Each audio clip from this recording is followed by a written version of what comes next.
How long, Sharon? How long will it take you to realise Phil's true nature? Well, not long it seems, as she bins the anti-anxiety pills he's encouraging her to take. Linda visits her and is horrified when she finds the gun and tells her to get rid of it. Later, Sharon overhears Phil and Shirley discussing his responsibility for the attack. Sharon asks Linda for her help in escaping Walford with Danny, but will she leave? Patrick insists Ian tell Denise about how he spent the night Lucy was murdered, but instead he takes her to visit Libby in Oxford. Furious, Patrick rings Denise and leaves a voicemail, but suddenly he collapses with a stroke. Denise video calls Kim about Patrick and Ian's relieved he can't talk, but how long before he can? Aunt Babe's made a fresh batch of hash cakes for Tina, which Tiff innocently takes to school. All hell breaks loose and the head tells Bianca he's contacting social services. Will she lose the kids? And Carol is stunned when she learns her double mastectomy is scheduled for next week. Next we check in on Weatherfield.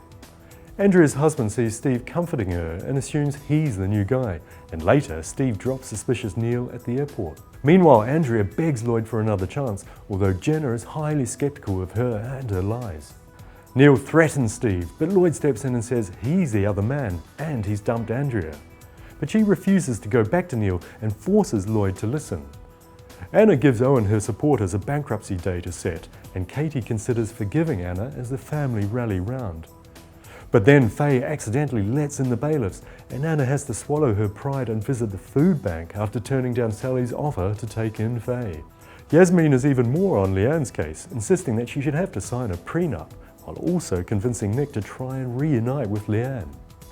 Emotions are running high, and Leanne apologises to Cal for blurting out that she loves him, while Nick's furious to learn she's entitled to a big payout. And Peter's upset Ken hasn't contacted him. But he's clueless about his son's arrest, so Tracy pressures Deirdre to call him. Is Ken about to return? Last we head to Emmerdale. Dan and Kerry contemplate wedded bliss and step out on their stag and hen do's, him in her torn wedding dress and her in his clothes. But later he sees his brother Daz try to kiss her. She's distraught when he confronts her about the kiss. Will the wedding go ahead? Well, Dan doesn't want anything to do with her when she's arrested, while he kicks out Daz.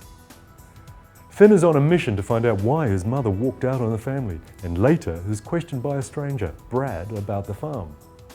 Victoria helps Finn start his search for his mum, but Brad suddenly abducts him. Whatever his motive is, it's deadly. He drugs him and leaves him in a barn with a car engine running.